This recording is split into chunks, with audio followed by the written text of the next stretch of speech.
So we're here at the European Parliament with Mr. Janusz Korwin Mikke. Welcome, sir. Welcome. You can pronounce me Mikke. My family is of German origin, and the emblem is Korwin. It's a Hungarian emblem, but the name is Mikke. Umlaut CKE. Mikke, okay. Yeah, so no, I didn't know that. So as you know, we are now working for the German Libertarian Party to take an interview, and we just want to know how is it to work at the European Parliament on your point of view? I don't work here. I'm just getting money for nothing. Of course, I am trying sometimes to say something to make something interesting. So they fine me with 3,000 euros, for example, for what I have said. But it is just for money. You cannot do anything here. This parliament has no real power. As a name of parliament from parlare means parlare. So that's all. So on your point, you're just talking much and paid for your opinions on some questions. Paid for some time I'm spending here. I could say nothing and do nothing. I would also get the same money, but it is very boring thing not to do anything, because you cannot get rest. If you don't work, you cannot rest after that. So I think we figured out your point at this state. So. But do you think will the parliament at some time will be powerful and take really an actual impact? No, the European Union will get dissolved in several years. Majority of people, when you meet here, they say it is the last cadence of the parliament, perhaps last but one. It is dying. We have no money. It is in the serious debt. By the way, all the countries of civilization of white men are now in hopeless deficits. United States or the European countries, we are dying. You must understand, you are dying. There is no economical progress. Now they sent me from Poland the view of Shanghai in 1987 and now. So it is a striking difference, And when you compare Warsaw from 1987 and now, almost no difference. There is no progress. The countries of European Union are in stagnation. We are dying. The children are not being born. So your point is that is no real work done in this European Union of your point of view? No, we are just waiting. There is a book, I've forgotten, it was a Nobel laureate, Waiting for the Barbarians. We are waiting for the barbarians. They come Negroes or Arabs or Chinese who will colonize first. The problem is that 100 years ago or more, there were some European values. And thanks to the values, because civilization was values, and thanks to the values, we have colonized all the world. So could you describe what the values were back then? Very important values, and my point is that the so-called European values imposed by European Union are exactly opposite to the European values. What in Europe has been called good, in the European Union is bad. For example, death penalty. In Europe was obligatory for a murderer. It is forbidden. You couldn't. Who doesn't work doesn't eat. In European Union, of course, it's just the opposite. In Europe, women had privileges. Now they have equal rights. Everything stands on the head. What was good in Europe, now it is called bad, and vice versa. So 100 years ago we were colonizing all the world, and now they are colonizing us. Because Arab civilization, is of course lower than European, but it's much better than Union. If now the Arabs came and liberate us from occupation of European Union, it would be great progress, There would be no income tax, which is forbidden in Quran. Will be no VAT, forbidden in Quran. No tax on buying and things. It is contrary to the Quran. The murderers will have the next day the heads cut off. It's a great progress. So, of course, in comparison with European Union, Arab civilization is much, much higher. Of course, European civilization was higher than Arab civilization, but now it is dead. For example, in European Union, European Union, in Europe, the man must be aggressive. Every small boy was taught must be aggressive. You got a pistol, you got a sword or something. Who want to fight? And now the aggression is not. You know, you see this? It is the anniversary of Srebrenica. You understand? There was 800 of Dutch soldiers, and they allowed to murder 8,000 Bosnians. 8,000 Bosnians, and they're staying, looking into nothing, because they were told that the human life is very important. So they saved them. In Europe's civilization, we were told that we can offer our life for something. In Europe, in European values, the soldiers, cowardly soldiers, can be let on the table, and every 10th was shot down. The cowardly soldiers were decimated.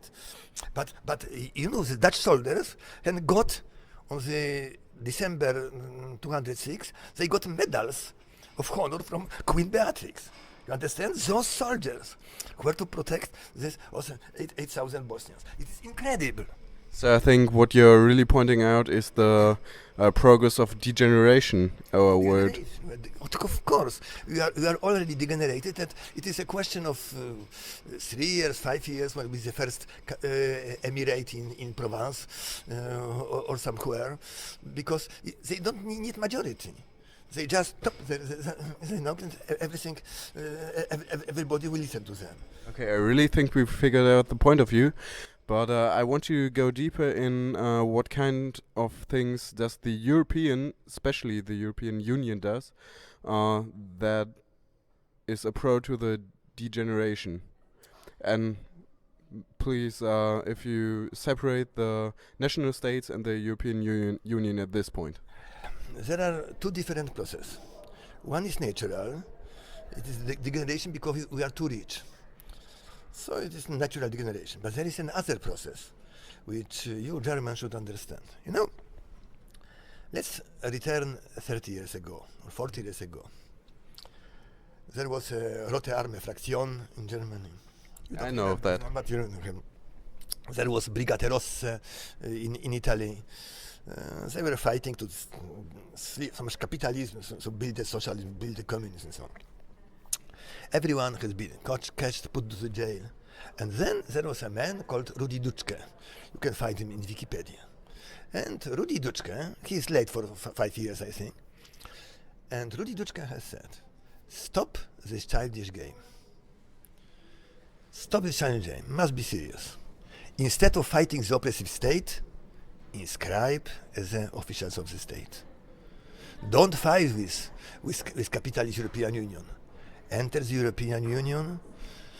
Don't fight with the police. Inscribe the police. So, and you think the infiltration has happened? After 30 years, they are dominating European Union. They are dominating Joschka Fischer, yeah, and other such a man. That is a complot. It's a complot. You know, when in the organization, you have a man and woman with nobody knows they are a pair, or two homosexuals who are a pair, we don't know about it. They are very dangerous because they are supporting themselves, clandestine and so on. If there is 3 such a man or 4, they can dominate all your organization. You know, when there is a question of advance somebody, so there comes 100 opinions good, and of this competitor 100 bad opinions.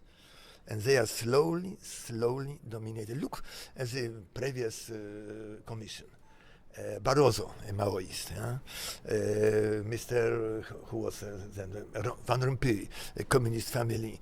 His sister is still member of Communist Party. Mr. Stefan Füle, Czech, member of Czech Communist Party and absolvent of the Moscow Gospodarstven Institute. Maria Dimitrakis. He has been, he's not a communist. He has been expelled from the Communist Party for the leftist deviation, and now he's in Syriza.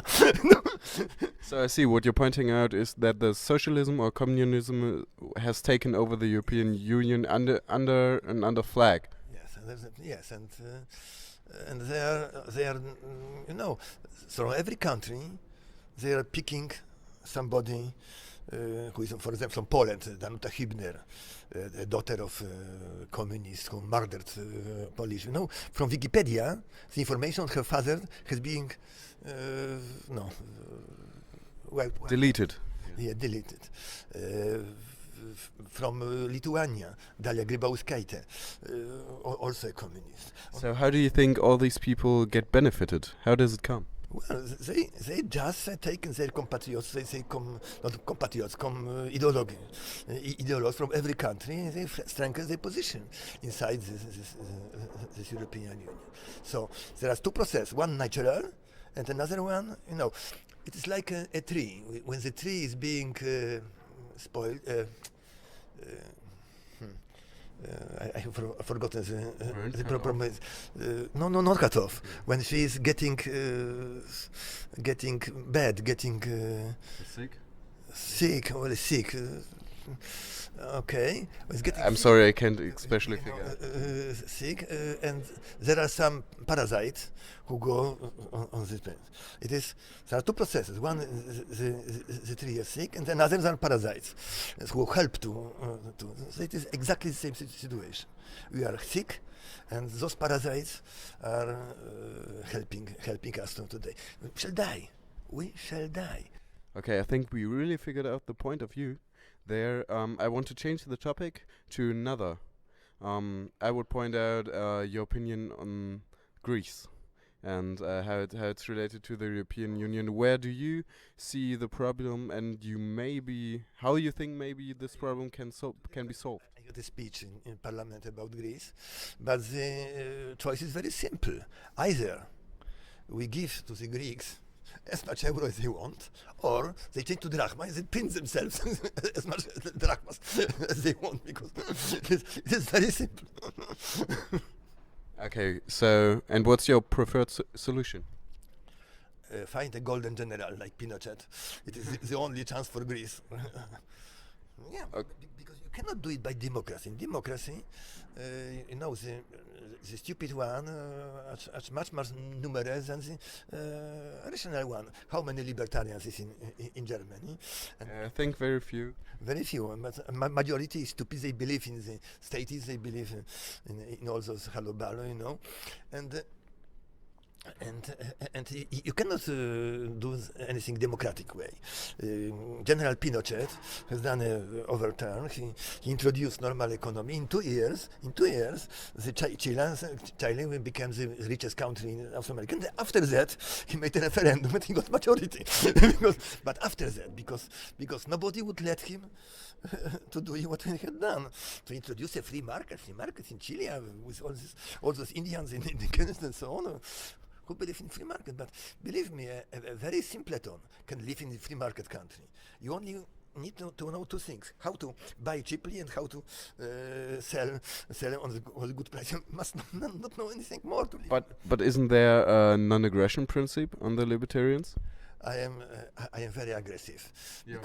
I am very aggressive. I don't believe in democracy. Liberals. Traditionally it was called liberals. Now the word liberals has been stolen by socialists, but it was called classical liberals. They never believed in democracy. Okay, so what's your preferred form of a state, or do you at least think there should be any state? Enlightened monarchy. When you have a strong monarchy, they can put freedom on the people. Because the problem is that there is an aristocracy, elites, and all these elites are spoiling the state and to get money for themselves.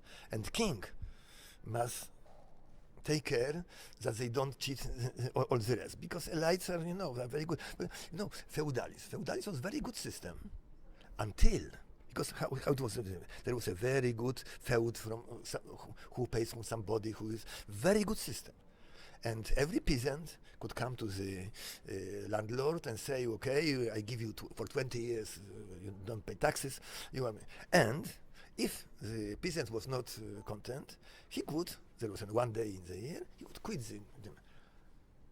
But aristocracy has liquidated this one day in the year. and from that date on, they began to exploit, exploit, they spoiled the system.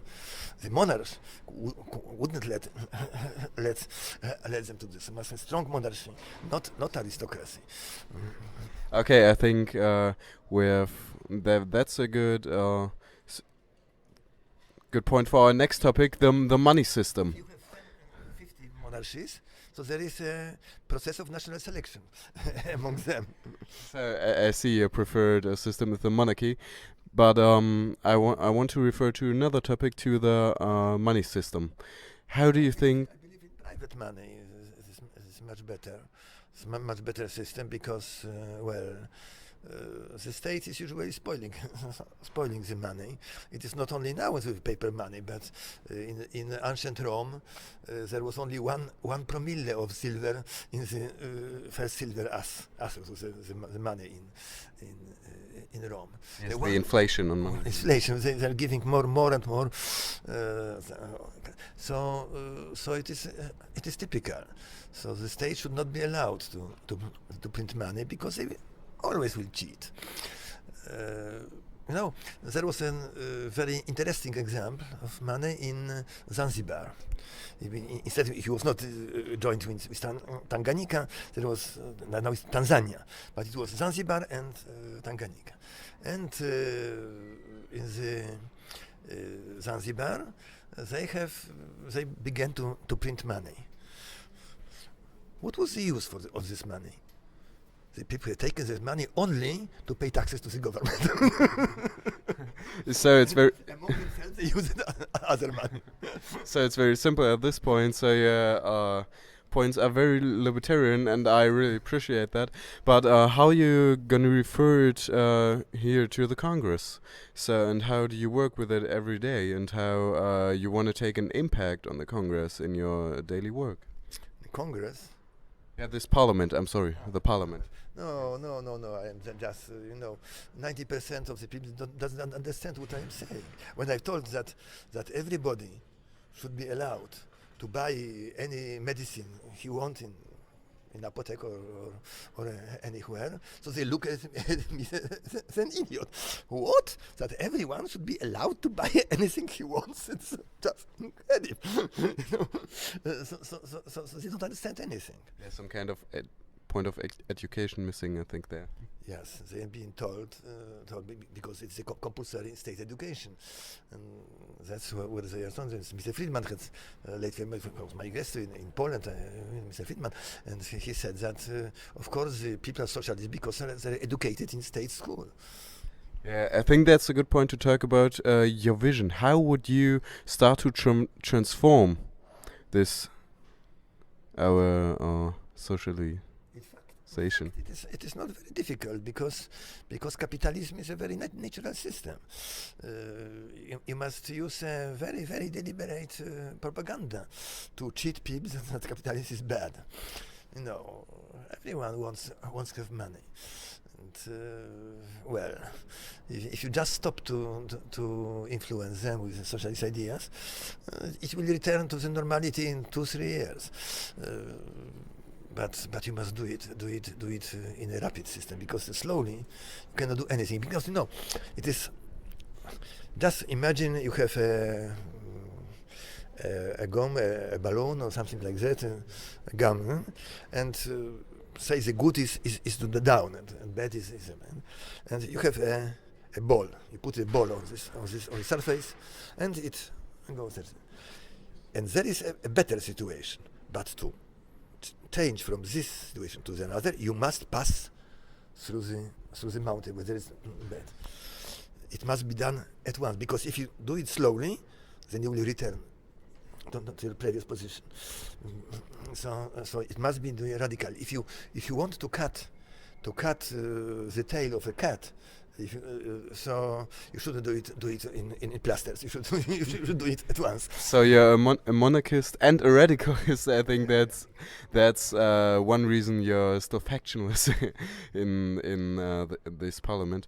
So Janusz Korwin Mikke, I'm sorry. I thank you for this interview. And really appreciate your spirit, and hope we meet again. Of course. boy. Okay, you send me where it is on the internet. I see it, okay? Thank you very Okay. much. Hallo und herzlich willkommen aus dem Europaparlament für Moosbruck TV. Mein Name ist Joel Bangert.